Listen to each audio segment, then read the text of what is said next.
All right. Both teams are here in the lobby. We are going to Infernal Shrines. We had Battlefield of Eternity, Tomb of the Spider Queen, Sky Temple, and Towers of Doom all banned out.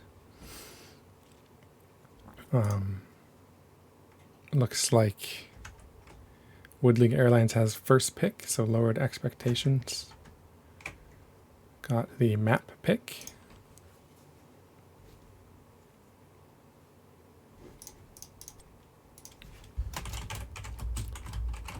Letting the teams know that I am ready. And this should be exciting. So this is, again, patch day. This is my second cast of the evening. We have lowered expectations versus Wood League Airlines in Division D West.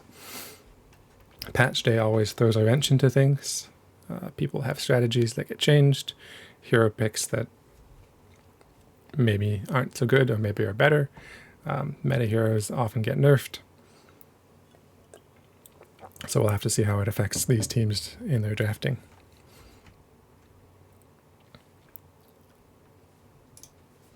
I have let the teams know that I'm ready. They can take all the time they need. I'm not in any hurry, and I hope you aren't either. I hope we're in for a good match. Hope it goes to game 3, so we have some exciting tension to build. But 2-0s can also be exciting. This is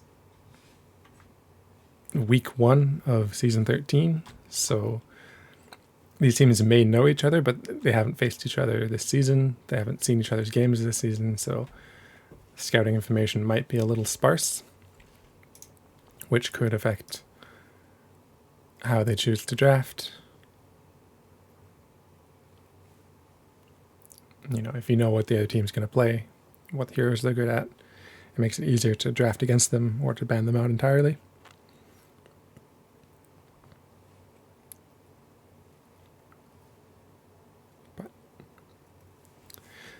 I remember my first time, no one knew who I was, and so I got my hero and completely wrecked the enemy team, and then it never got to play it again. So, you know, these first weeks are always exciting.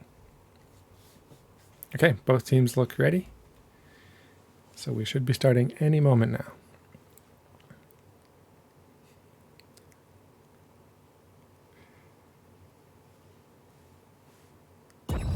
Infernal Shrines!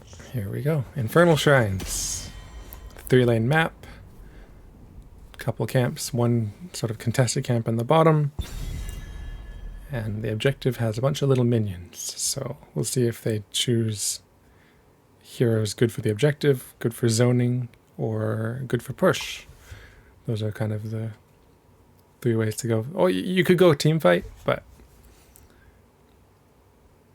I mean, team fight will lead to push and objectives, but if you just go straight for them, you don't even need to fight the enemy team sometimes. If you have good pressure in the off lanes, you can get objective for free, or they ignore the pressure and lose buildings for free. The early Punishers don't do a lot if you defend them, so. First ban, Stukov. Got nerfed today, but not by a whole lot, so still a strong healer, I think. I haven't actually been able to play the new patch yet, so I'll have to test him out a bit to see how he feels. Counterban, Kael'thas. It's always exciting when the teams aren't forced into banning the meta heroes because they're overpowered. So this patch, I think, is a good, healthy injection into the game. Second ban from Wood League Airlines.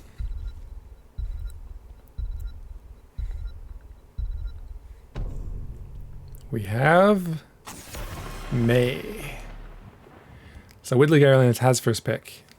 So I expect to see the Joe ban just because Joe did not get nerfed and she's still super strong. But maybe lowered expectations has a plan to deal with her and might let her through. You never know. But we won't be seeing May. May has a lot of big slows, and the blizzard can just zone a lot of space, which can buy you time to get the shrines. It's a new Barak, so Joe is on the table.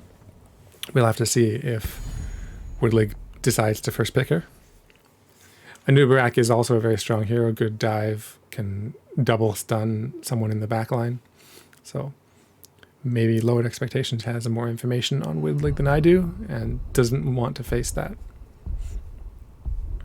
Kael'thas, generally good on shrines. Can just throw out living bombs that you don't quite see on the minions, and then they spread and do a bunch of damage. And there is the Joe, first picked for Widlig Airlines. So we have to see how Lowered Expectations plans against that. First thing into a blind tank is pick an auto attack hero. Greymane is a good hero even with the blinds, so just kind of funny. And the Anduin,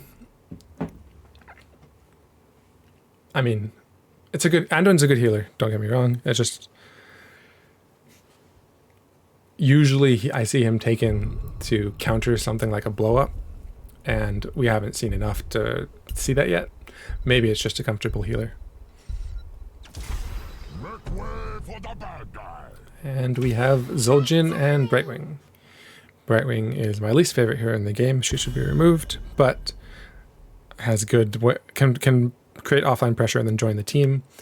Polymorph, very strong. Zul'jin, not going to get blinded by a Joe, can do a lot of damage, especially if he comes in from a bush, doesn't get contested. He can just stack out of his mind and just hurt like hell. So potentially very strong. We have the Chromie ban. Chromie, her Qs don't get a lot of value on the shrine because of all the minions in the way, but the Ws sure can hurt. Strong hero, probably I would suspect a target ban, but I don't know these teams well enough. The counter ban, there's no tank yet, and we see a variant, so no blow up, no Anduin light bomb on the variant taunt. But there's a lot of other tanks out there, and tanks like ETC and Diablo both got buffed today, so definitely more options for Lowered Expectations.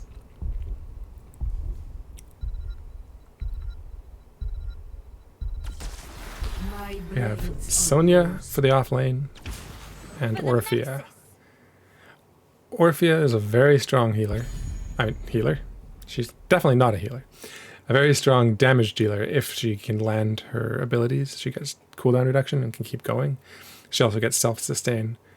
However, her self-sustain is attached to her auto attacks, so if Joe gets a blind on her, she doesn't heal anymore. She also misses out on a bunch of her damage. So the blinds are going to be very strong in this match. The Gul'dan is good on the objective. All of his abilities just do AoE damage and will hit everything. Muradin, I guess it's Joe offlane. Two main tanks on the side of Widlig Airlines. So a little bit spicy. Yeah, as Tiger points out, Chromie can help to poke the shrine, get some minions. Imperius. Main tank Imperius. Imperius is great at blowing up tanks, so that's good. He is not, however, generally speaking, the most defensive character. So we'll have to see how that works out. It is a spice on both sides, and it all comes down to how they play. Draft-wise, I think Widlig Airlines is durable, except for the Gul'dan. He's very turret-like. If he starts to drain somebody, he is an easy target. But Brightwing moves around a lot, has a cleanse, gets teleports. Muradin just really beefy, Johanna really beefy, Zul'jin can has Dingo to stay alive. But we'll have to see how it goes. Prepare yourselves for battle. On the blue team, we have Lowered Expectations. Malfrex on Anduin, Dingo on Imperius, The Funk on Greymane, Kid Canuck, should be part of Team Canada, on Sonya, and Dexter on Orphea. On the red team, we have Widlig Airlines, Just Garbage on Brightwing, Yahtzee on Gul'dan, B-Man on Muradin, Baron on Johanna, and Zilla on Zul'jin. 5, 4, 3, 2, Talents, 1. Power Word Shield, burn the Impera, percent damage. I expect nothing else against 2 tanks. Viciousness, tough as nails. Orpheus still choosing.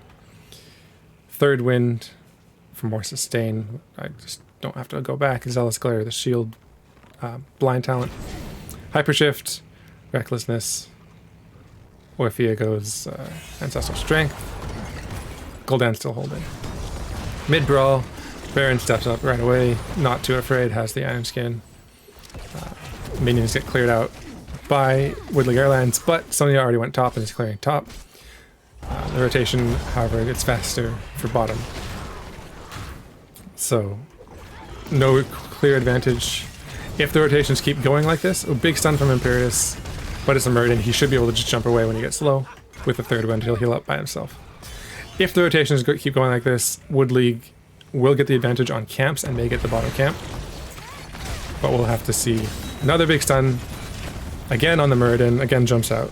Lots of damage coming out, but hard to confirm those kills early.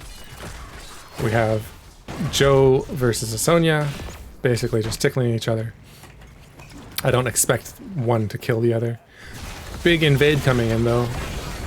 It gets stopped by the polymorph. Spirit comes out, and Anduin saves Imperius. Muradin goes down. Orphea deep, stands on the point, doesn't go down almost. Brightwing barely escapes. Zul'jin goes down. I had no idea which way that fight was going, but it looks like Lowered Expectations takes it. They lose 2. They killed the 2. 2 for 2 in the camp. They had an experience. It was worth it, but incredibly risky. These teams, not only spicy drafts, spicy play, on top of which Johanna did have to come down, so Sonya's free pushing top, or getting this oak top. But Wood League is getting bottom camp, while Lowered Expectations takes top. I don't think they're gonna... Oh, maybe they are. They're coming in just in time for the point. They just walk directly onto it. And we'll see if... Yeah, big two-man spear. Muradin doesn't think sticking around is a good idea. The invade happens. I didn't think they'd make it in time, with the minions at like 1 health each, but they did. Gul'dan hasn't picked talents. I don't understand why. Maybe he's holding for some big secret.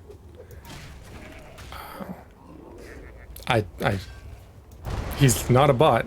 He is their team captain. He should know what's going on, so maybe he has a plan. Meanwhile, Lowered Expectations takes the Bruiser camp just before the objective. And they have a level advantage for a little while. They're going to get 7s first, unless Wood League does a lot more soaking. Orphea is doing the soak versus a Joe. Joe is probably a little bit better than that. But Lowered Expectations is on the point. Plenty of time for Wood League to come in and contest this if they choose to. They're taking their own camp first. But now it's up to 20 Shrine minions. The time is running out. And with Imperius zoning them off, I don't think it's going to happen. Joe just keeps clearing. Both teams about to hit 7. Wood League does get it first. But Lowered Expectations is just behind with the Punisher. The Imperius follow-up with the stun is going to be huge. And now Gul'dan just picks all of the health drain talents. Maybe he was waiting to see what 7s the other team would pick to decide if it was safe for him to do so or not. But the Punisher is going down super fast. Gets the wall, not too much else. The last jump does give an opportunity for the Spear, there it is. And Zul'jin gets deleted with all that burst damage. But early kills aren't a big thing. The team's here to get the soak. And Lowered Expectations isn't going to stick around for the push. Joe is still double soaking versus Asonia. Muradin did take the Skullcracker for an extra stun. We do have Sins exposed, but no subdue. Arcanite Axes stacking. Flash of Anger, so big damage on Spirit. And here's another invade. This time, Lowered Expectation starts at first, and Wood League is there, but they're not on the point in time. Zul'jin getting very low. I think the Sonya confirms the kill. Yahtzee does get away because he's out of vision. If they had seen him, they probably could have taken him out too. But they get the camp and a kill. Gives them priority wherever they want on the map. Their own camp is available. Lanes need to be soaked. They got that first. And I don't know if you heard that, but Anduin was just moaning about Sylvanas for a moment. And we're approaching level 10s. Lowered expectations slightly ahead. Looks like there should be enough time for both teams to get 10 before the next objective. But I think this bottom camp will be taken for free if they choose to prioritize it. They are fighting in the middle.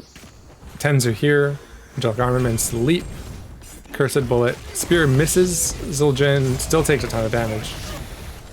Burlet goes out. Doesn't look like it connected. Hero slain. Sonya gets the Zul'jin off camera. My apologies. Used leap to confirm that kill. And here's the bottom camp. But heroics over here. We have Horrify, Avatar, Falling Sword, Blink Heal, and Taz Dingo. So, 2 tank heroics, the Falling Sword and the Avatar. Muradin should stay alive basically forever. If he gets in trouble, the Falling Sword can just make him immune to anything and he can jump out. But there's a camp pushing mid, camp pushing bottom. And here comes the objective. Camps are cleared up. So far, structure advantage. Cursed Bullet doesn't really do much. Not too big. There's a little bit, the wall down top and some damage on the mid bottom, but nothing that can't be overcome. Both teams have 11.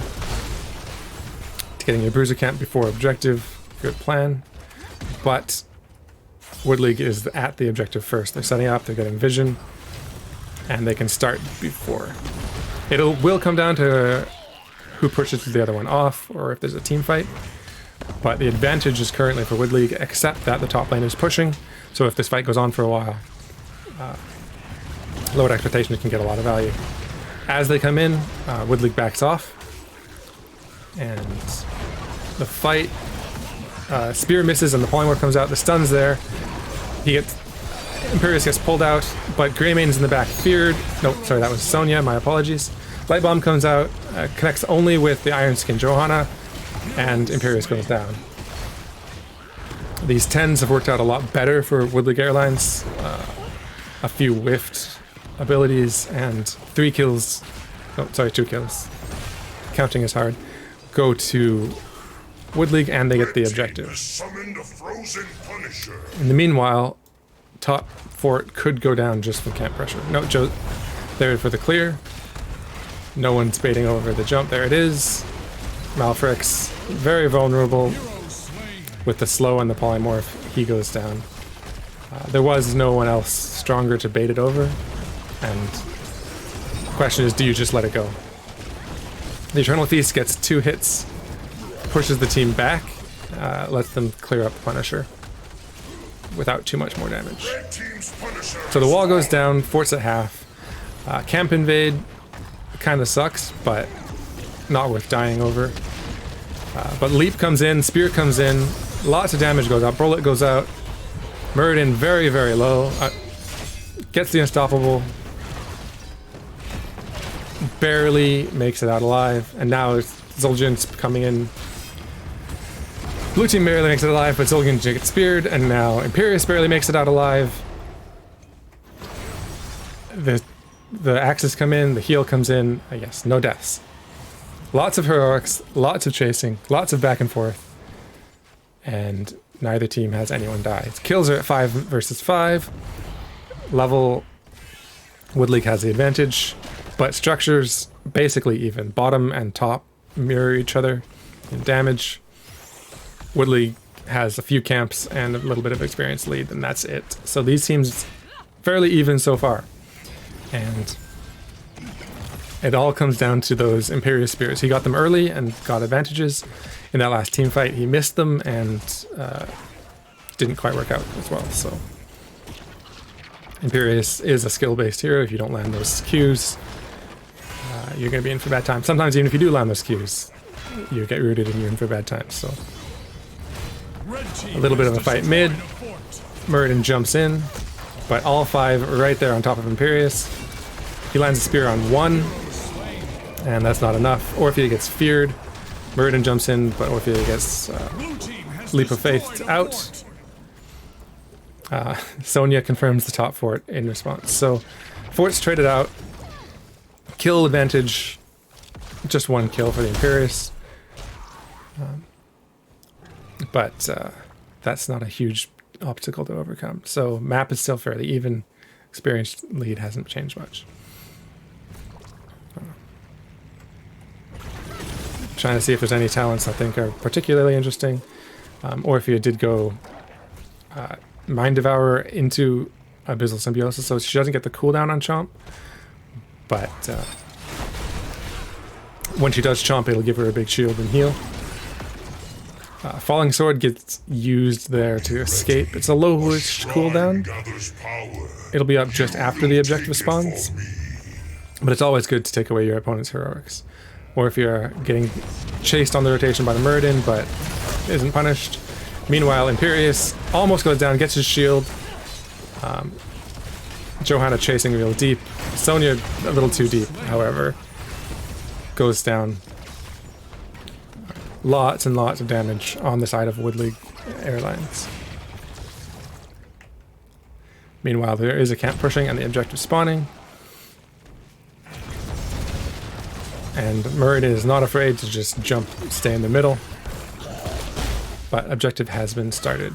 And Wood League 15 seconds before Sonya's even alive, so high probability they'll be able to get this.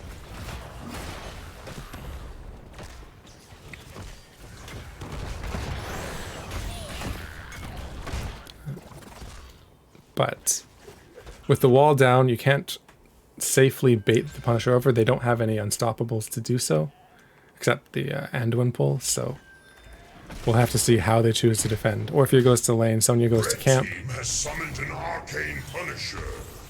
But 16's in for both teams. Even talent here, even defense.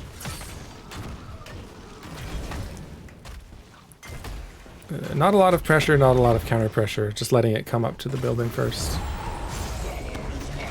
Imperius shields the jump and gets the pull, so he doesn't get trapped.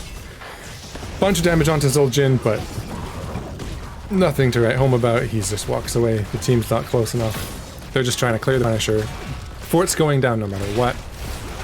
They just don't want to lose any heroes while they do. Muradin jumps onto the Sonya. 2-man Fear comes in. Sonya has Leap to escape. Imperius gets Polymorph in the back and doesn't really have a way out. The Punisher jumps on Orphea just outside the wall. Little unfortunate timing, but then it goes down. So this wall should go down to their pressure, but then I think Wood League will back off. Yeah, they're not going? They're going? Maybe they're going to clear the way? Nope, they're going. Zul'jin is completely stacked. Orphea is stacked on her 7. But the level lead is definitely for Wood League. They need to, Load Expectations needs to make something happen in the next little while to start their comeback. They are only down 1 fort, but that's going to snowball. The next objective is mid, so they do have a healing well close by, and they have a fort to defend if they lose it, so the game is definitely not over. There's a lot more to go. But the last few team fights after Heroics have definitely been favoring Wood League Airlines. When the Imperius charges in, there's a Falling Sword or a Fear to just negate him and kill him. He's been dying. So definitely need to change something up to address that.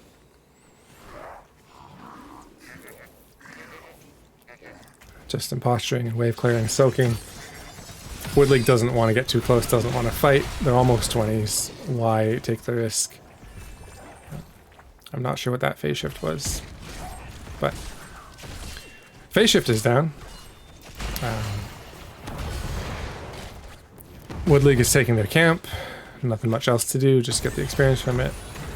They may choose to hold it for the objective, but there's not even announced yet, so it's a while to hold that.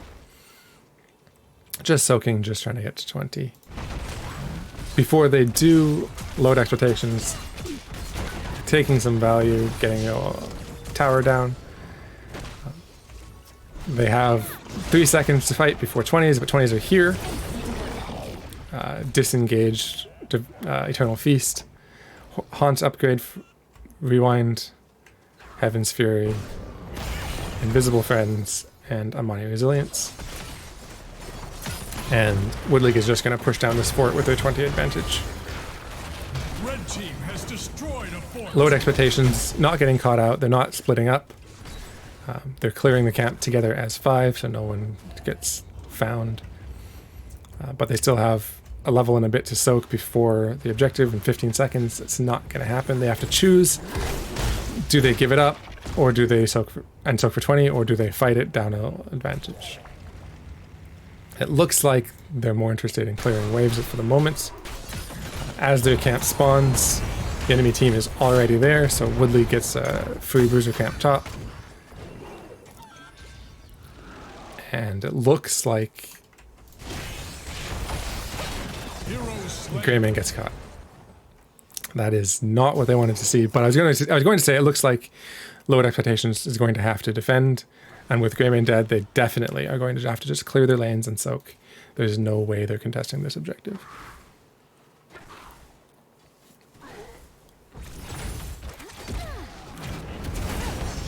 But 20 is around the corner. It may be here for the objective defense, depending on how quickly the shrine gets captured. It's 10 more minions and, I don't know, 10% left. Yeah, they'll get it. Okay, there they are. 20 is here. We have Blunderbuss for Greymane. Monster Within for the Eternal Feast cooldowns. Composite Spear. Brand of Solarian. If Imperius gets on someone, he can murder them. And Inner Fire. So Light Bomb's going to give you a bunch of armor. Imperius takes the jump, gets baited over. Punisher's at 70%. Eternal Feast hits the minion wave, not any of the heroes. Punisher's now at half. Lands on a couple members. Poke damage is coming in, but it's getting healed on both sides. There's no real engage. The fort goes, the keep goes down, but no heroes really in any danger. And the game continues. The structure advantage is on the side of Wood League, but 20 versus 20, this could be anyone's game. It all depends on who gets caught out, who has the better engage. But it is a little bit of an uphill battle with the map control. Dingo walks right past the Murden, doesn't get stunned, gets pulled out and shielded, but the Falling Sword comes in, Fear comes in, these heroes are running all over the map. Leap gets Sonya out, but Murden has a leap too. Sonya's polymorphed, but does escape. So only Imperius goes down. Could have been a whole lot worse with that massive Fear.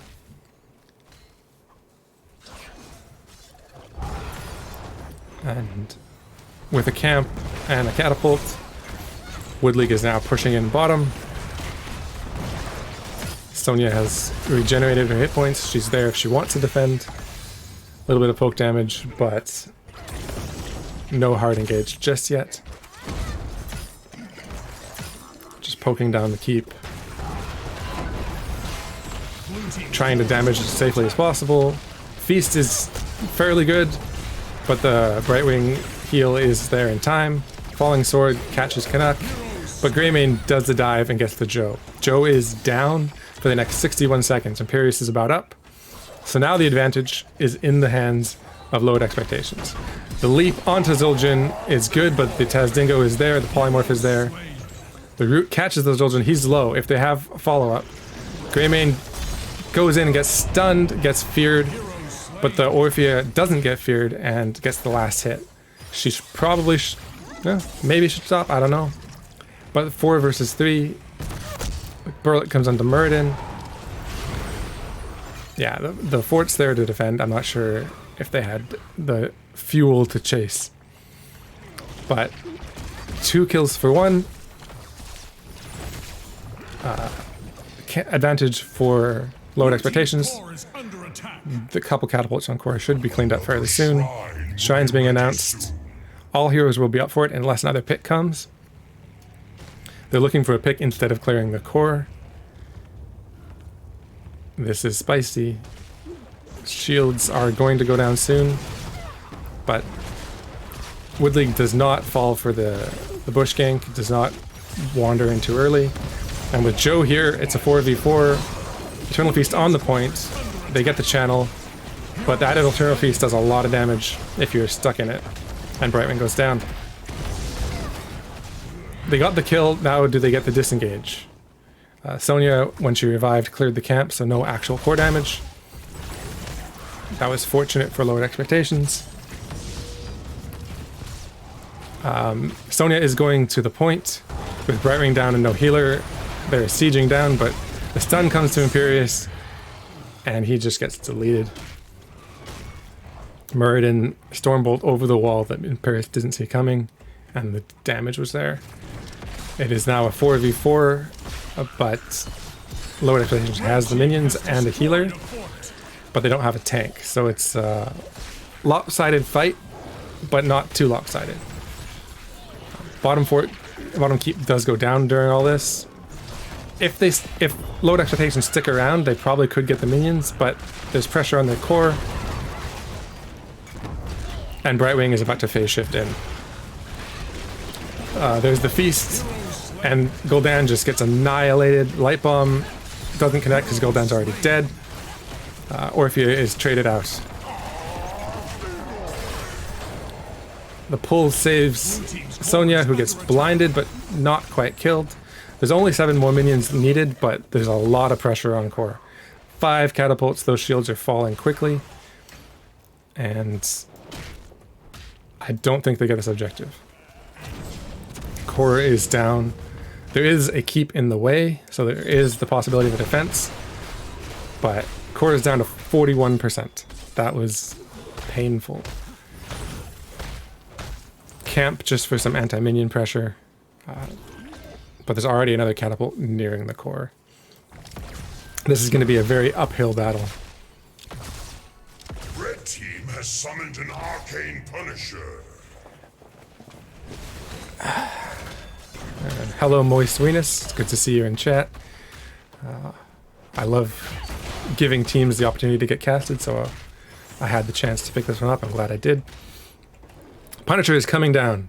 There is a keep in the way. All 5 members up for both teams. Here is the last chance for heroics. Imperius takes the jump, gets pulled out. Sonya, tons of damage on Joljin, although half of that was him damaging himself, and is going to be healed up. Punisher is getting burned down fairly quickly. It's going to jump in the next few seconds. The keep falling just as low. Jumps onto Sonya, that's not a big deal. But lowered expectations, their health bars are very low. Muradin jumps in, 2-man stun, big fear. There's the Joe. And Punisher leap from the Sonya, but the falling sword to cleanse the stun. Punisher may go down before this game ends, but this is safely in the hands of Wood League Airlines. Valiant defense, very strong early game, but the heroics and the scaling from the Zul'jin just was too much, and the beefy front line. Yeah, very strong finish for Wood League Airlines. Ooh. Let's change the view and update the scores. There we go. And perfect. So Anduin actually did very little healing compared to the Brightwing, which kind of surprises me. Orphea, top siege damage, top hero damage, really high siege damage. The Joe did more because she was offlaning the whole time. Offlane Joe is not a meme. Experience, Sonya, Joe just had more. And obviously the kills were a big deal in deciding that game. So we'll have to wait and see if Lowered Expectations want first pick or map pick. In the meantime, I'm just going to go over the talents, see if I see anything again. Burn the Impure, so the percent damage. He went for the attack speed as well. And he did not go cleave. So yeah, basically big single target blow up. He just, after heroics, didn't really get the chance to do it because of the counters. Oh, but we're going to Cursed Hollow. The lobby is ready. And it looks like they took first pick. So this was Woodleg Airlines' pick.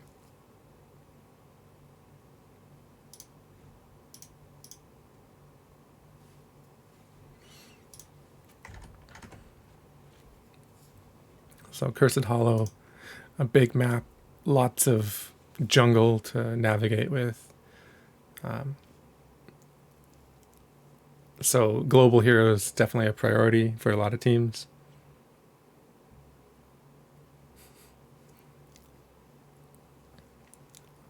We'll have to see what these teams choose to do to capitalize on that, what their strategy is. As the teams are entering the lobby, I'm just trying to fill dead airspace because I don't know what to say.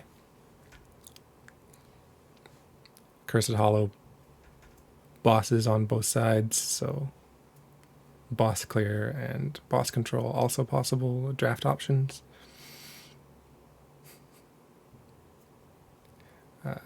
Tiger is betting there will be a game 2. Yes, there will definitely be a game 2. Will there be a game 3 is the real question.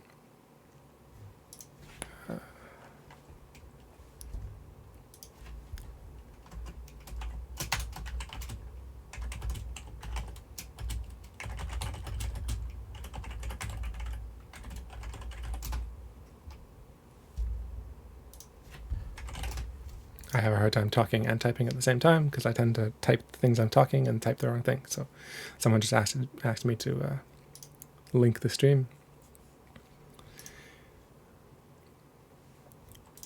And don't know about you, but I am ready.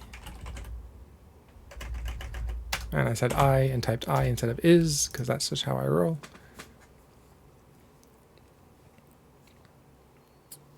And these teams will be ready shortly, I'm sure.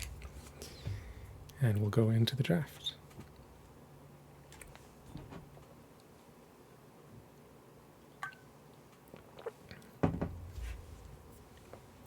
I'm just looking at the stream to make sure everything looks right. And I think it is. No one's complained yet, so I think the sounds are all coming through properly. I'm not accidentally muted or anything. All looks well.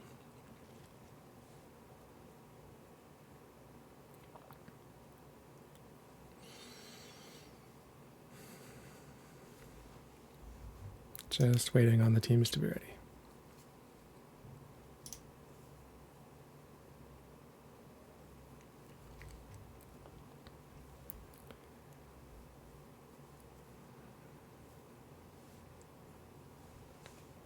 Taking the opportunity to drink some water.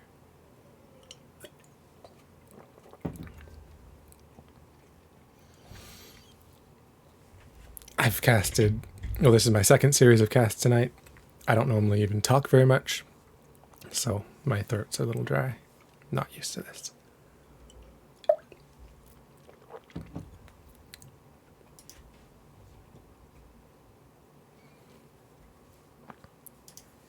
Both teams are now ready.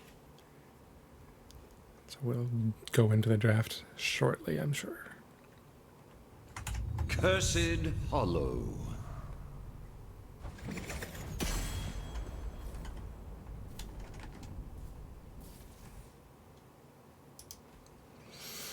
Here we are, Cursed Hollow.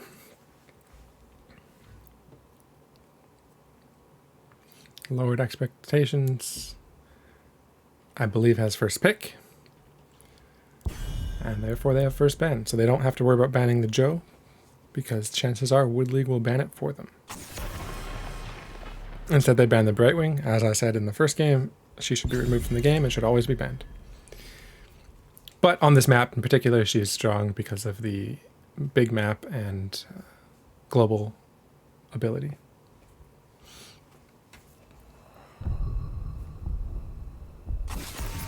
And there's the Joe ban. Fortunately, with the Rhaegar nerfs, the Rhaegar ban isn't a must ban, so the ban phase is a little more exciting. Although in my earlier cast, Rhaegar did go through, and one team did win with Rhaegar. Zul'jin banned. Zul'jin did a lot of damage, contributed to kills, didn't die a whole lot, but I don't think he was the main problem that they faced. We'll have to see. Am I in the wrong view? I think I am. I am. The banners are a little bit off. Stukov is banned out. Again, reasonably strong hero. Did get nerfed, but we won't see him. People probably haven't had a lot of time to play around, see how strong he is now. So just get him out of the way and don't deal with him is a pretty solid strategy. And here's the Mei. She was banned the first game, so maybe this is sort of a comfort pick that will shine through. She's definitely more tanky than an Imperious. And we have the Anduin on the other side being prioritized. A lot of healers know how to play Anduin, so maybe these teams like to fight over him. Here is Dahaka, a very good global offlane. Very good on this map. And can definitely give you the pressure you need, as well as join the team fights with a nice drag to get picks, get kills. And contesting that, we have Rexxar and Malfurion. Rexxar, pretty solid offlane, pretty good, can solo bosses. So good for camping. We'll have to see how they choose to play this Rexxar. And Malfurion, I'm guessing Ice Wall into Root, into Stun, into some kind of damage blow up. But we'll have to wait and see. Yes, Mei also does have good boss control, so also a good pick on this map. Greymane banned out, so it won't be Greymane damage, but there are lots of other heroes who do damage. But then again, when the tank and healer and offlane have all been picked, what are you going to ban? Damage. Conversely, we have a main tank. It's Stitches. With all those walls he can hook over, Stitches can be very nasty. So we will not see him in this match. Instead, as a main tank, well, they might not pick it now, but what are they going to have? Are they going to main tank Imperious? Not likely. We have the Vala and the Kael'thas. So that's what their damage is going to be. It all comes down to what their engage is going to be. So hard to say if they're good picks until you see what the tank is. But I mean, they're fairly solid characters overall. Finally. Alarak and Raynor. Alarak can be huge, or he can be nothing. He is all dependent on how he's played.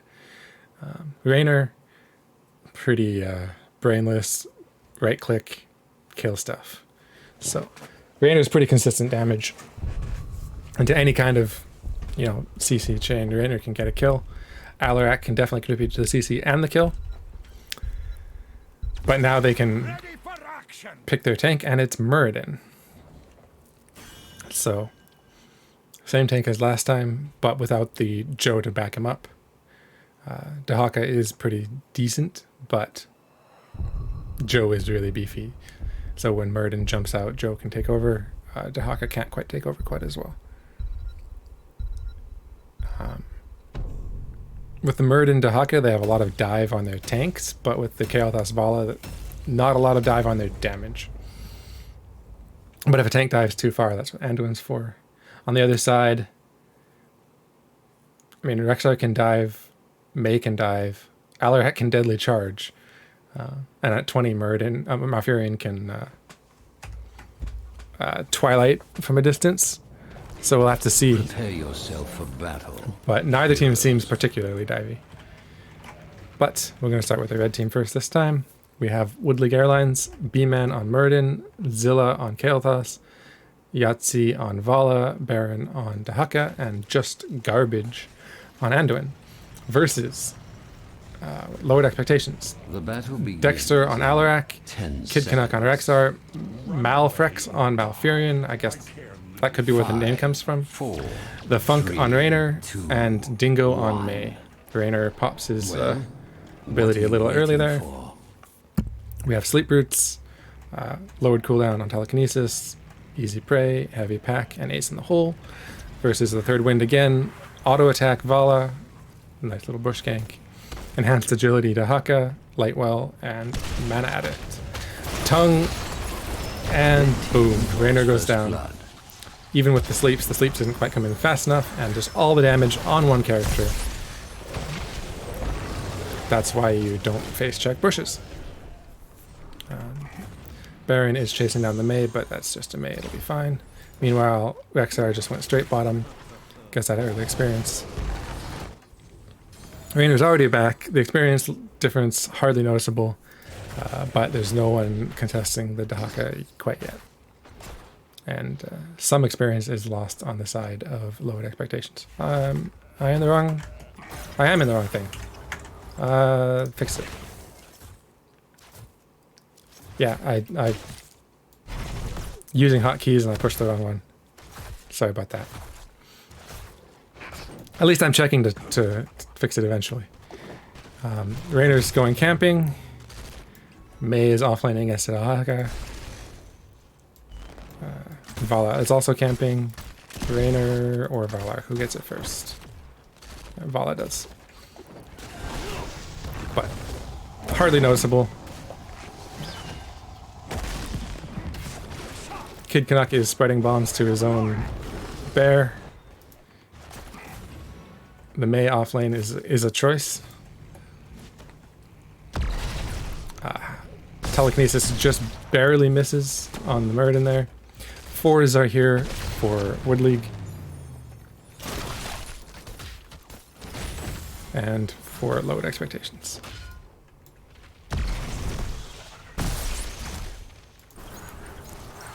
I only had the wrong overlay for about a minute. It's okay, right?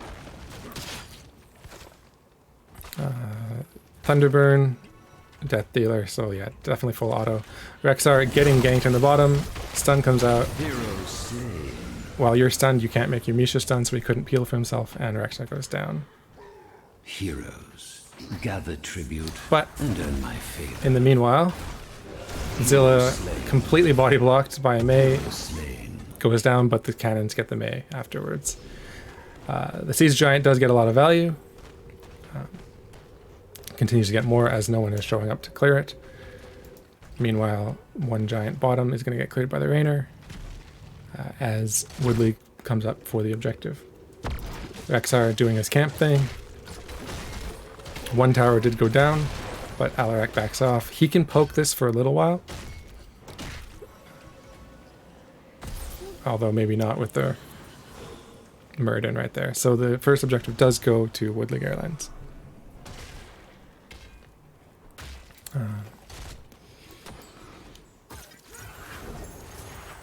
Just some soaking happening.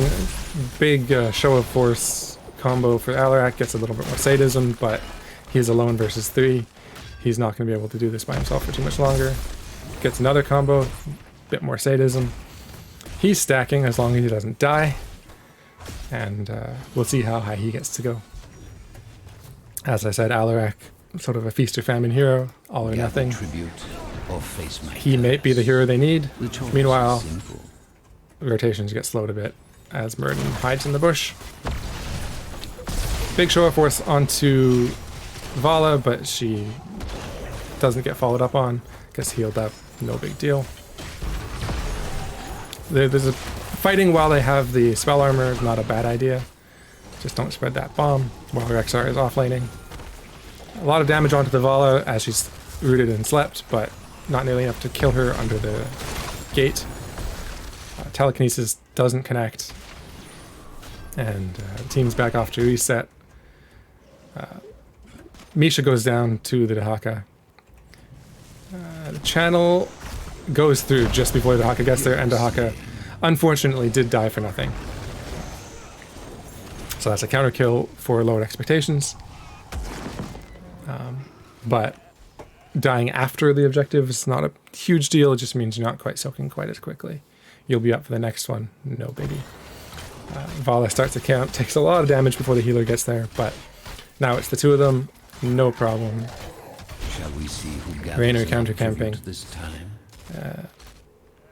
May hanging out between lanes, just making sure that no one invades on the Raynor, I guess. Tributes coming up. No one has started a boss yet. Rexar is just pushing. Muradin got a big wave going top. May's going to soak that up. So lots of experience being missed. It is a big map. Jaka comes to pick it up. But here we go. Here's the boss. So giving up the tribute to take an early boss. They're not showing in lanes. It looks like Rexar knows what's up. He's thinking about his own boss. Will they start it? Yes, they will. May is just being annoying, trying to slow them down, buying enough time for her team to get this boss, because Woodley did take their boss first and does have the time to come down and contest, but that's not what they're doing. They're just going to push top. Muradin completes his quest by getting to 10. Goes Avatar. We have Isolation, Pyroblast as this wall goes down. Light Bomb and Vala is undecided. Versus Unleash the Boars, Avalanche for boss control, even though the bosses are gone. Hyperion, Counter-Strike. And two heroes are holding their own. Earn my favor. Top fort goes down. Boss is still fairly healthy. Can do a lot more damage if no one checks it. Meanwhile, Dahaka gets rooted. Stunned. Lots of damage. But he has the essence. He's going to heal up as Misha tanks. Bottom fort may go down. But no, Dahaka's going to clear the minions. We'll have to wait and see. Tributes being taken by Wood League as the boss gets cleared. Only gets one tower on the bottom wall, the top wall. Has destroyed a fort. Fort does go down, but it's not going to get too much else. And the curse points are 2-2. Tributes, that's what I was looking for, are 2 and 2, so they're even. Levels are even, structures are even. This game is even. Vala did finally settle on Reign of Vengeance. Malfurion still holding. Maybe he's going to decide when he needs it. A little bit of pressure onto mid. Nothing that you can't be cleared up. Camp's getting taken. I assume this one will be taken soon. There's time to clear this camp before the objective, and it is on lowered expectations side. So slight advantage to them thanks to the RNG. Avalanche whiffs. May uses her icing early. Doesn't get CC'd, but Avatar goes out. A few ults used for no real value. There is the Twilight Dream. There is the Pyroblast. Malfurion is eliminated. There's still 4 seconds before the tribute spawns, so that fight definitely swung the game for Wood League Airlines. They're probably going to get this curse. Raynor, a little too far up, gets slowed, gets stunned, gets tongued, and goes down. They won't have any interrupts. May, Hearthing, I was going to say a little too close, but not punish. There's the camp de-pushing a little bit, but top wall is already down from the curse. Mid fort ought to go down. I don't see them really defending this until Raynor's back. Bottom going to take a ton of damage if it doesn't go down. Wood League does decide to back off of mid, so it may stay up.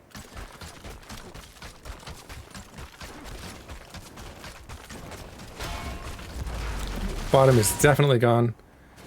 Dahaka is just going to clear those minions real Red quick, team get has those destroyed a fort. experience and all that. But there's a 5-man collapse on him. Dahaka, as wily as he is, doesn't quite make it to the bush. The root would have been there if he did, and Dahaka goes down. So that's a saving grace for lowered expectations. They just need to not lose their keeps, and they can come back into this game. They've weathered the curse. There's some big experience to soak, which will put them ahead. With their lanes pushed up, Let the curse Wood League fade. Airlines doesn't really have any soak options, My favor once except for taking camps, so what's the word I'm looking for? Irony of this map is getting that objective often leads to an experience deficit, as is the case here, 15 to 14 and a half, which may mean that lowered expectations gets a 16 advantage on the next tribute, which could be huge. They just need to not get caught out and soak safely. Misha takes a firebomb to the face, but immediately heals it up just fine. Camp's gonna get cleared, but Wood League is here to say, no, you can't clear this for free. Kael'thas gets his quest finished, as Rexar also gets his quest finished, so that's exciting. And they just back off. No one really wants to fight. Wood League kind of does, but lowered expectations, almost 16, wants to wait until they get that. Dahaka playing with fire as he steps right onto the team, but is able to back out just fine. And 16s are just about here, and it looks like they're looking at boss. The avalanche is available. They don't quite have 16s yet, but the trickle experience ought to get that for them. There it is. Wood League is here. They need to fight before the boss is taken, but Kael'thas goes in first, and Alaric just annihilates him. I'm just going to do a quick check. Alaric has not died yet. He's at 118 sadism, Earn my favor. so he's been doing his job well enough. And there is the boss. So boss, 16 advantage, and curse. Wood League is trying to deep push with the Dahaka as much as they can, but there's no way they're contesting this tribute. They just have to do their best to weather this storm, as lowered expectations had to do on the last tribute. Blue team has destroyed. The fort goes down, and Dahaka goes right into a Twilight Dream, tries to get the delay. I was going to say the fort goes down and not much else because they're not pushing, but now there's a kill and a curse, Curse upon you. and there's no building help. May goes in. This could be an avalanche. It's not. There's a pyroblast on the Rainer, who has 25 armor, except it expired just before it hit. That was a little unfortunate, but he survives. Rexar is pushing bot, just getting that experience and getting the lanes pushed up quickly as they siege this top keep. Show of Force does go on to Muradin. He counterstrikes the flame strike, but he does get the fireball anyway, the living bomb anyway. And the siege ends top. There are a bunch of minions mid. Dahaka is taken care of. And there is 15 seconds left on this curse. 5 versus 5 with the defense. And lowered expectations doesn't look like they're going to confirm any keeps off of this. Their boss is available. They do have a level lead. Here comes the counter engage. There's the unstoppable just in time for the light bomb. Perfect. But the drag comes in and Alaric goes down. That is very unfortunate. But this Twilight roots go in for the sleeps. No counter kills. Rainer knocks back the Muradin for the disengage. And there is the Hyperion just to make sure that no one mounts up to follow them. That was a very unfortunate Alaric death. I thought we might have seen the avalanche for the peel, but his counterstrike was really good. And if that hadn't happened, they could have taken their own boss. But now it looks like Wood League is going to steal it away from them. There is an opportunity for a fight. Dingo goes in a bit too early though, takes all of his life and damage. If they had waited and gone in Avalanche the point, there was a chance, but yeah, now Misha's down, and now, hey look, free camp for Wood League. That was a bit of an unfortunate engage. They did leash the boss. Vala's trying to solo it down here, waiting for a team to come back. But at the cost of your life, they're going to get the boss anyway. As the experience, still in the advantage of lowered expectations, but it's about to change. The boss doesn't quite narrow the gap, but it's pretty close. And now, lowered expectations is back on the defensive. Big show of force onto the Muradin. He does manage to get away from the roots, and the Leap of Faith does make sure he can escape, although I'm pretty sure he had his jump, just in case. Always better to be safe than sorry. You do not want to lose a hero at this point. As the boss is being defended. No pressure. This should go down without killing a keep. But 20s, Wood League gets back in the experience lead. We'll have them first. The tributes don't matter so much. Both teams can wait till 20. Whoever gets it first can just get a free tribute, as you need 3 for the curse. And you don't want to fight down 20s. Yeah, this game is definitely going back and forth. I don't know how it's going to end. There's only been 5 kills to 7, so they've been playing fairly safe, fairly smart. A few walks into bushes that shouldn't have happened, but not a big bloodbath yet. There's lots of time for more kills, of course. As 20 comes in for Wood League, we have Rewind, Contagion for the more isolation, Censure, Flamethrower, and Fireflight Quiver. So Vala, with her auto attack build, is now going to be very, very dangerous. You're going to have to be very careful around her. Dahaka is going for the flank. Kael'thas is leading the charge. Shall we see who gathers enough? But no one is getting caught out. Does that living bomb spread? Only to Misha. No, it doesn't. Lunar Shower, Deadly Charge, Kill Command, Cascade, and Sergeant Pepper, which is a silly name. But definitely some deadly avalanches could come out. The Deadly Charge and the Counter Strike. Deadly Charge gets interrupted by the Flame Strike. A few abilities being traded out, but nothing too crazy. The teams are healthy still. The Siege Giants are going to get cleared out. Tribute's going to go 1 for 1. But the only ult that's down right now is Hyperion.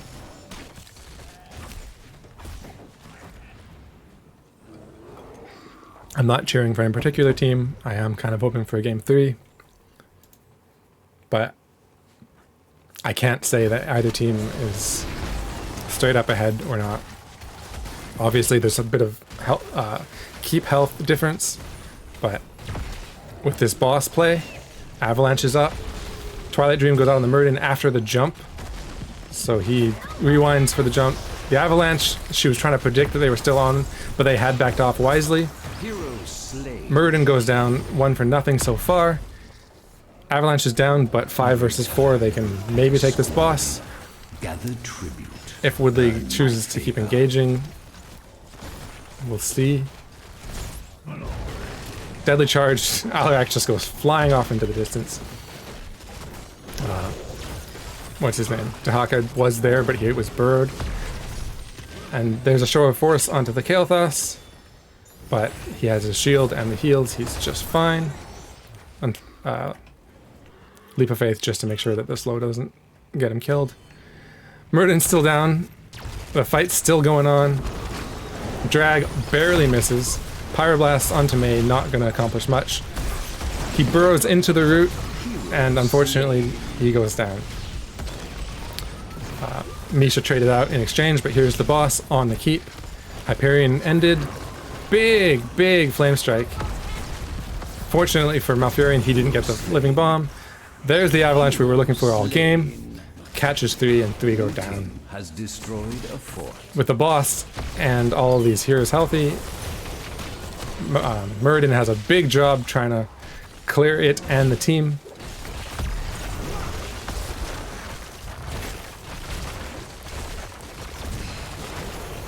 And there is the core. Muradin trying to be annoying, but doesn't have the power to stop 5 by himself. So GG's.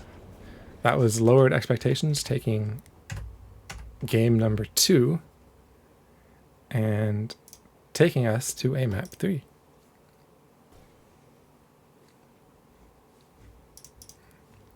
Let's just make sure that I changed scenes properly. I did. I see some talks about talents in chat. So the Sergeant Pepper just activates every 3rd attack instead of every 4th.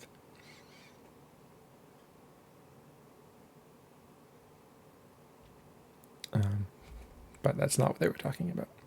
I have a hard time reading and talking at the same time.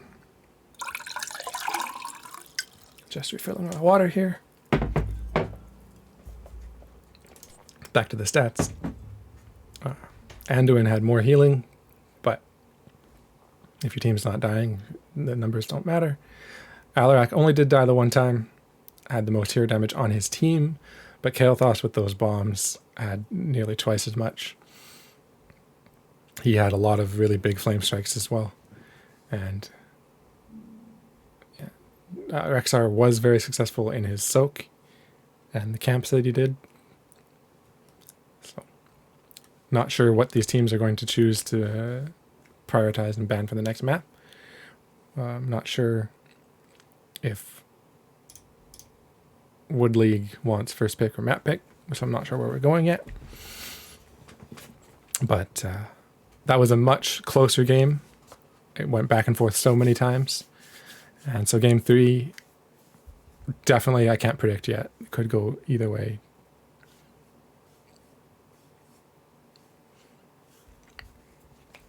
Very, very exciting to see the back and forth. The one team with an advantage and then the next team with an advantage and then the turnaround and then the reversal. And it's like a game of Uno, but there's only reversal cards. That would be a very boring game because whoever goes first wins, but you know what I mean.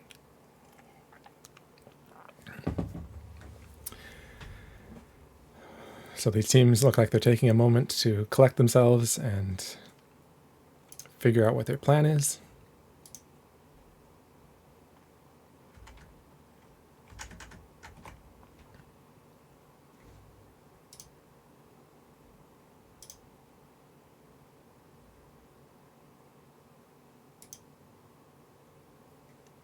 I'm just checking Discord. The teams had mentioned me, had messaged me asking about the stream, but I don't really see the Discord stuff while I'm in game casting.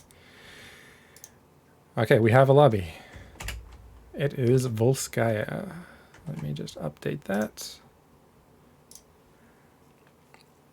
And it was picked by, looks like Team 2. So that was Wood League. So, Volskaya Industry. 3-lane map. The lanes are a little bit closer, so globals can be useful, but they're not as important. Couple of camps, but no bosses really. And then the objective that everyone thinks is not that useful.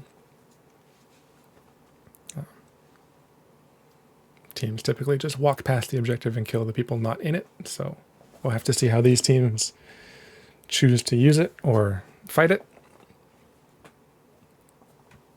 Just double checking I'm in the right thing. I am. And when the game starts, I will try to remember to make sure, double check that my scenes are proper and you can actually see the match instead of just a little window and relying on my wonderful voice to tell you what's going on.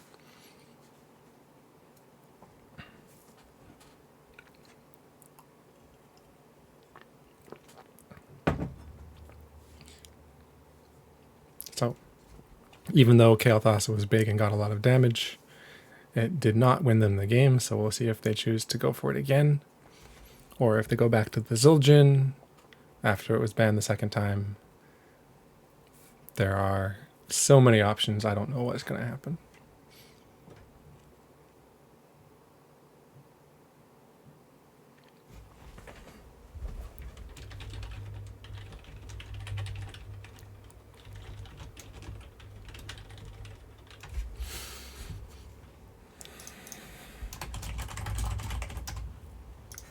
I'm letting the teams know that I am ready. The teams have not indicated that they are quite yet. First match of the season, going out on a win can get you some momentum, get you feeling good. So both of these teams taking the time to think about what just happened and how they want to deal with this. I don't blame them. They definitely should. It is the worst thing you can do is go into a map unprepared and just say, yeah, we'll wing it. And the other team has a plan and you can't deal with it.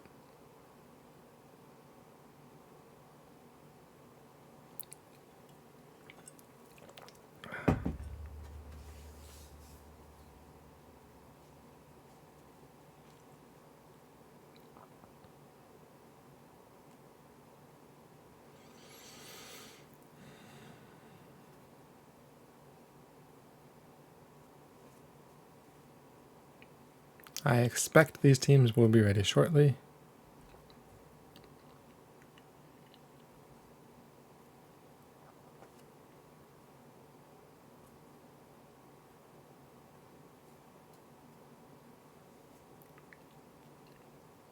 Just waiting on final confirmation.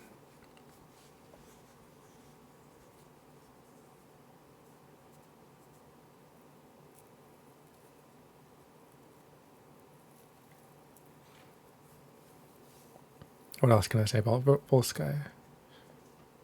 Both teams are ready. Turrets. There are a few heroes that can buff turrets like Sylvanas and Vikings. But here we go.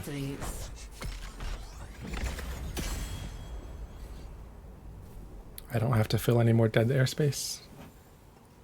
Makes me feel good.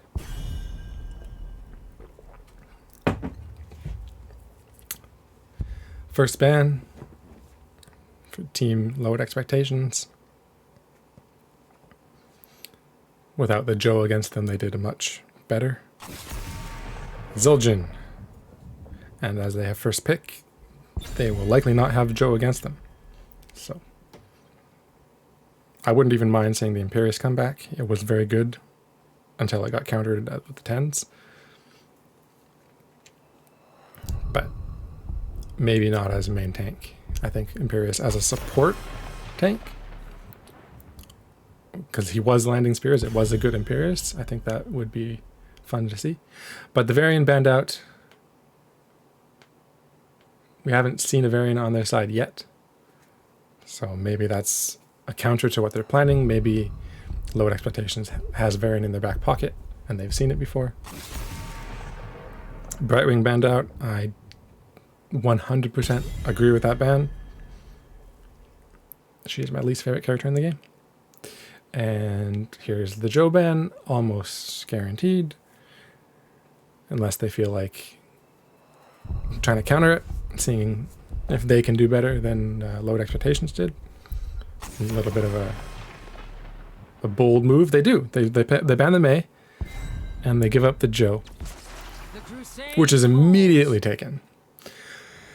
With the way things were, it was either the Mei or the Joe. So we'll have to see if Lowered Expectations can do the same thing. Are they going to offlane Joe or main tank it? Both are apparently good options. I still think offlane Joe is a joke, but I mean, it's not like she's going to die to any offlaners, so I guess it works. Hell, it's about damn time. We have the Tychus and the Anubarak. Tychus, decent into Joe, except when Joe blinds him. And Anubarak, pretty strong dive tank overall. The Tychus may be in anticipation of a main tank if it is offlane Joe, because then you have the minigun for 2 big bruisers. So it begins. We'll have to wait and see. Deco didn't say yet, so no, it is main tank Joe and Sonya offlane. The Sonya was in the first match, did decently well. So I'm expecting a leap with Falling Sword could be a decent stun chain into the Deckard route, into the Stay a While. That's a big wombo opportunity. So it wouldn't surprise me to see something that counters that. Alarak banned out, not bad. Something counters that. Could be maybe a Lucio or an Anduin for pull or Unstoppable. It could be a Tyrael for the Divine Shield. It could just be an Uther for Divine Shield. Lucio for movement speed, just so you don't get caught. There's lots of opportunities for counterplay.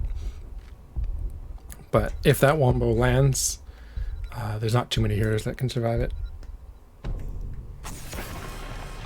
Karazim banned out. Again, we haven't seen him yet, so these teams must know each other a little bit. Because that is not something I would have thought to ban. Just against a team on Volskai in general. This realm needs me. Li Ming with her nice new skins. I do like that skin. It doesn't have the really stupid hairdo or the annoying hats that all the other Li Mings have. And a Lily. Lily does have a cleanse, but she generally tends to be close by. She has to be close to heal, she has to be close to blind, and she likes to get her fast feet and do damage. So she tends to be up front, and with a leap, that could be dangerous. But we'll have to see. Tassadar Greymane. Fires will rise again. So the Greymane was banned second game and was in the first game. Clearly someone that they like to play. Tassadar definitely good with a beefy front line, which they have. Sonya, Joe is fairly strong. And if they get the wombo with a Tassadar damage and the Greymane diving in, there's a lot of potential for damage. And the Greymane's good against the Anubarak. Tassadar is good against the Lily and the blinds and the spell armor, conversely. And the Yrel to get in their face and try to disrupt them when they're comboing. Yrel is a strong hero in the right hands. If I was to make a prediction, just based on the meta, I think Joe is likely to win.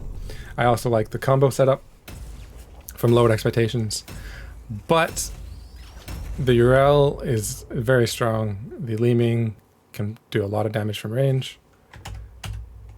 I already pushed the wrong button for the thing, but I fixed it, so we should be in the right view now.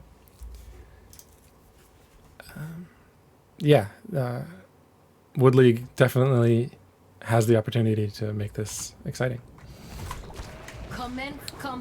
Lowered Expectations on the left, with Malfrix on Deckard Cain, Dingo on Joe, the Funk on Greymane, Dexter on Tassadar, and Kid Canuck on Sonya.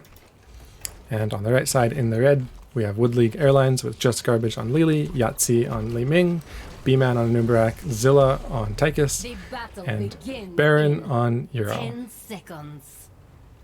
Talents, we have Sapphire coming out for those extra slows, makes it easier to land everything else. Blind, Viciousness, Dauntless for that physical armor, Beetle build, free drinks, Quarterback, which Tychus is a low range character, he shouldn't have long range abilities, but that's just my opinion. Slam for Sonya, armor for Li Ming, keep her healthy against that Tassadar, even though the what's it called, Psionic Storm shreds that armor almost instantly. Once again, top and bottom, Lowered Expectations goes into lanes. Johanna is going in, doing a lot of disruption, getting some potions, doing some blinds, but maybe staying just a little too long and goes down. She does hold the team in the mid, so they are losing opportunity to gather experience as Sonya is getting some structure damage done. So they did give up a kill, but have the experience lead almost equal. Almost identical. But it was actually in their favor to lose that hero. Camps are up. Both teams a little focused on the kills. Slightly behind, 10 seconds on their camp timings, but Wood League is there for theirs. Lowered Expectations making the choice to potentially gank the Li Ming, but she's way back. They go to top camp first. As Tassadar does damage to the minions, but now he's out of mana.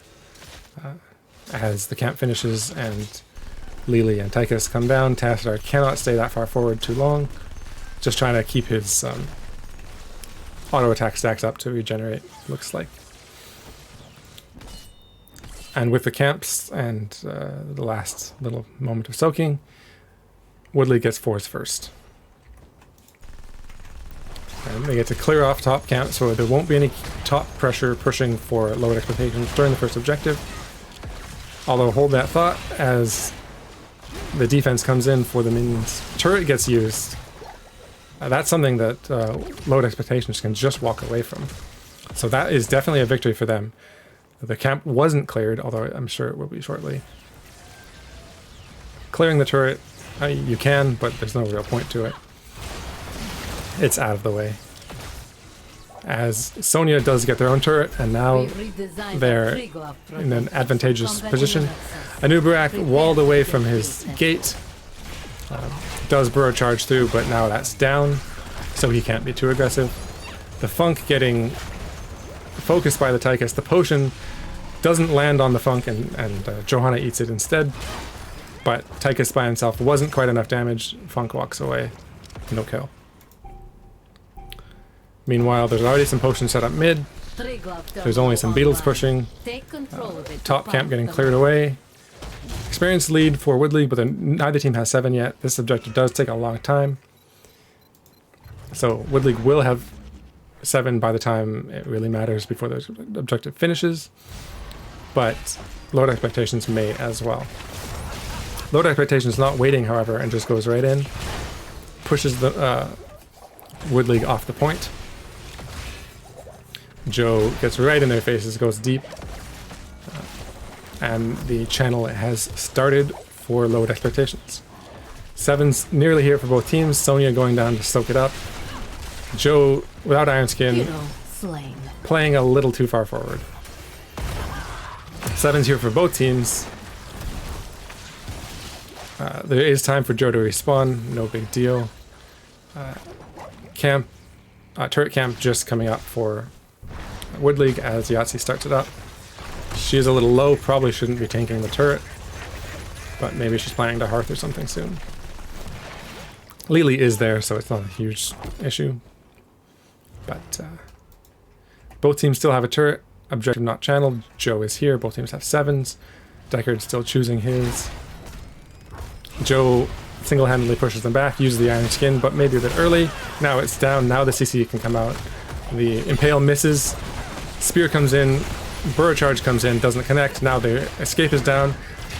Big Root doesn't quite connect. Just misses all 5, which is actually pretty impressive. The good split from Wood League. And health bars are a bit low, but the turret's there to zone. Joe is there to zone. Again, going very far forward. Uses that Iron Skin early. Now it's not there for the defense if Wood League does go in. Li Ming is sieging down. There's a bit of a life tap going on. Sonya is bottom, and here's the chance. Anubarak goes in. Alright, all 5 here. Joe is in the back. Iron Skin is available. Just lasts long enough to not get burrow charged. But now Joe is way too low to do anything. Yrel jumps forward, has that physical armor. It is enough to get her in and out. Big damage coming out on both sides. Anubarak burrows back in on the point just for the overtime, but Tychus goes down first. And with that, load expectations push them back just far enough that they get the objective. There's a big wave top. Sonya's soaking bottom. Neither team 10, neither team closer to 10 than the other. Blue team has taken control of a protector. But here comes the siege on mid. No one is soaking top yet, and that's starting to, it's going to start doing damage soon. The objective takes on the wall mid, but yeah, Tassadar, he's going up close, and there's no one to protect him if they decide to dive on him. The Anub's right there. He could just dive, and then the Tychus gets the kill. So very, very risky and dangerous, but doesn't get punished. Wood League is more interested in dealing damage to the Punisher and getting that off of their structure. There's 17 seconds left with 6% health. It's not going to do too much more, but may as well get some free clear on some minions. And, oh, are they going to charge? No. Here comes the stay a while and listen. and the root. Our engineers Anubarak have just made kind of good stands there and progress tanks it. The disengage falling sword. And this should be a full disengage. Joe just staying forward to make sure her team is safe. And both teams have heroics. We saw this day a while. We saw the falling sword. Leap is still available, as is Black Hole and Cursed Bullet. Ardent Defender, Cocoon, Leeming, is a mystery, Jug, and Commander Odin. Jug was used. Joe again, walking, just wants to get that fort down, but doesn't quite have the damage to do it on her own. Speaking of, as this fight doesn't break out, Sonya took the camp and didn't take the turret. Okay, got it now. Let's look at some numbers. Tassadar doing 20,000 hero damage, Tychus doing 17. Siege damage, Joe is at 30, and Sonya's at 40, so not quite the offlane Joe. Anub's in that bush, doesn't get scouted. Deckard gets cocooned, but they don't dive on him, they just hold him off. The Iron Skin keeps Joe alive as she just walks through the team. There were some interesting opportunities for engages, but neither team wanted to really take the risk. They would have had to dive really hard, and with both teams exactly at the same experience at 12, you don't really want to dive if you don't have an advantage. Joe still wants that fort, walks in and auto attacks it because the Tassadar wasn't quite enough damage. It finally goes down, and there's the structure advantage as Wood League does get their camp. It starts to push, but there's time to clear it before the objective. There's a big wave bottom, but they're just going straight for the wall. The leap onto the URL is huge, but so is the Ardent Defender. The falling sword goes super deep. The Iron Skin gets Joe out. The leap was good. The engage was good. The Ardent Defender was great to stay alive. The falling sword was a little ambitious, I'm not gonna lie. But no real punish. It's a short cooldown. The objective hasn't even been announced yet. Those heroics are all going to be up in time, except the Ardent Defender. So it is actually a victory for lowered expectations as far as heroic cooldowns goes. And I was a little mistaken with the announcement. Deckard Cain's ult won't quite be up in time, but close enough. Meanwhile, Sonya clearing camp. Their camp will be up in a minute, so that's not really an issue at the moment. Turret camps both in 15 seconds. Those could come into play. A little bit of siege onto this tower, just get it for free, why not? Control the terminal and bring in the protector. Again, Joe, very, very far forward.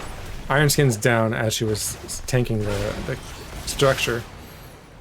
If Anub had dived, she had no way out. There's no Anduin on their side. I guess Falling Sword is the backup there.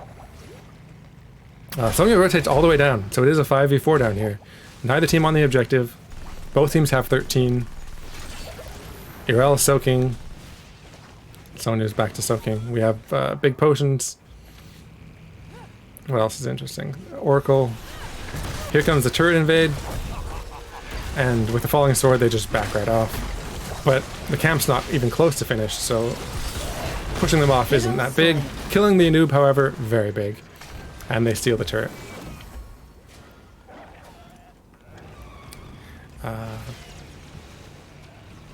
Alright, well, the objective is still up.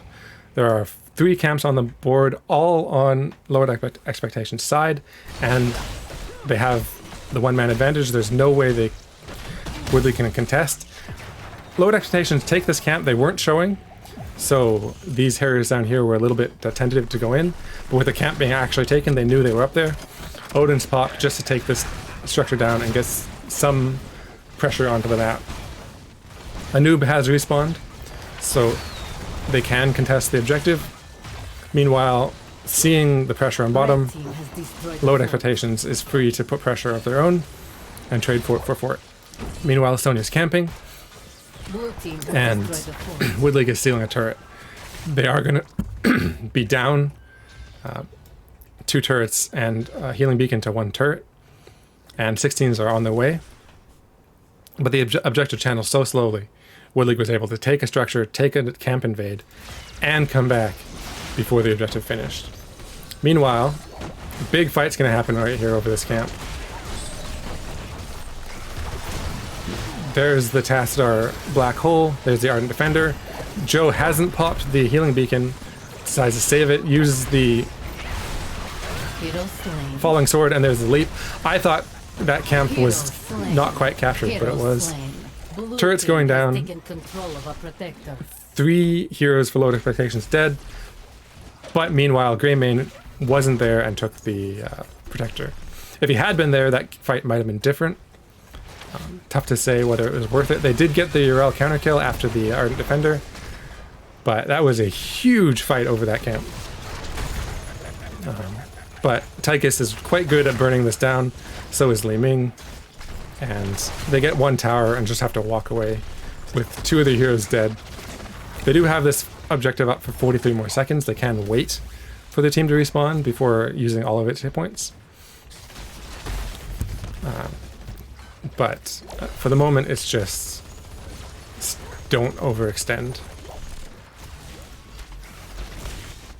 So they did get the objective, but the value from it with those counter kills, not so much. Going for that camp invade, they missed it by a couple of seconds, and Wood League was able to get on the point and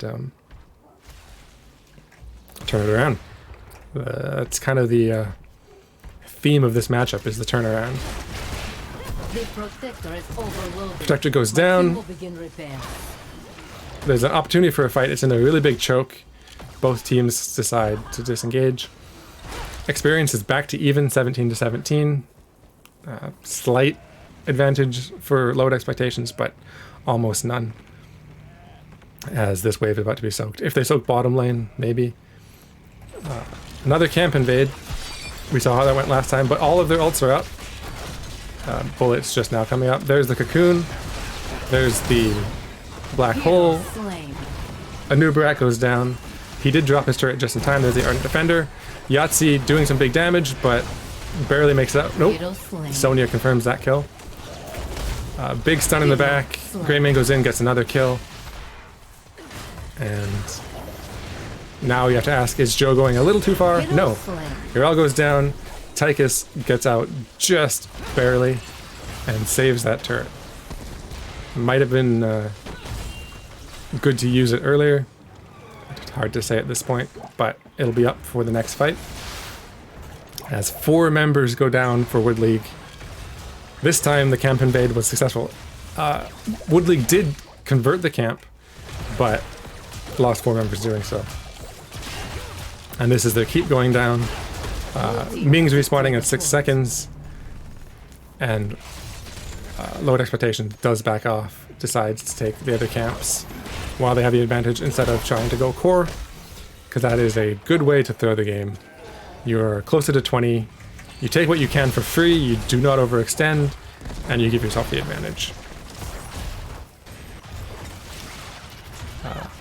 Deckard Root does keep your noob back for a little while. The wall goes down. They're sieging safely, again, taking what they can. They could try to push this in and force the issue, but they're seconds away from 20. There are camps to take. Why take the risk? Joe is just watching the angle of attack, make sure their team doesn't have to fight over this point. They do get the healing beacon. And Joe, with 20s, with the falling sword upgrade, wants to be aggressive. You have that 20 advantage, why not push it, why not fight? We do have Heaven's Fury, Composite Spear, Force Barrier. Oh no, Urel gets caught. Ardent Defender is up right now, just came back, so she's not in any danger. But probably didn't want to fight that whole team. As the team comes up to defend, all 5 are nearby for load expectations. Urel is splitting off. This does take so long, and they are so far away that Wood League could get 20 before the objective matters, but load expectations is going to force the issue with 20s to take this point, take this keep. There's the falling sword, there's the healing beacon, turrets are dropped, there's the leap. Sonya comes back in after she heals up a bit. The Yahtzee does get cleansed out and stays alive. Lily cleanse does heal. Keep goes down. but no heroes down yet. Lots of heroics down. All the items used for lowered expectations. Tychus still has that turret. He gets out. Ural gets out. Super low. Is under attack. The blind. Nope, not coming. Not enough damage. Whew. Nobody dies. Li Ming goes in. There's the falling sword. That's Hero a kill. slain. The slow was just enough from the Deckard Ruby, not Ruby, Sapphire. Stay Wild doesn't connect. But the siege is on. Lowered expectations, very healthy. Even though they're in the core, Wood League is not healthy. And the core is at 50. Here comes the Burrow charge. Malfrex getting stunned out. Hero slain. Tychus gets killed in the black hole, so is the Lily. The stun's not enough. Core goes down. GG's, lowered expectations, takes game number 2. For, I believe, that was the reverse sweep.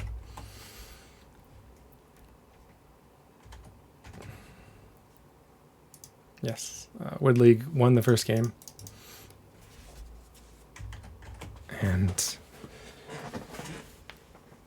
lowered expectations took games 2 and 3. So let's see if I can find what's the captain for an interview.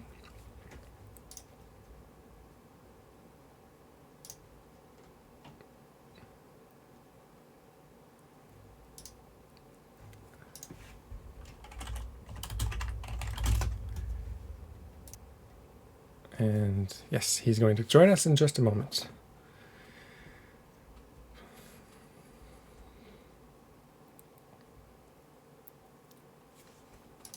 Hello, hello. Hello. GG's, how are you feeling after those games? The first game was pretty rough, but we're glad we were able to pull off the win. Yeah, I said it during the stream, but the theme of this whole match was reversals. Every game went back and forth. They got the first win, you got the second, and came in for the reverse sweep. It was tense the whole time. I had no idea who was going to come out on top.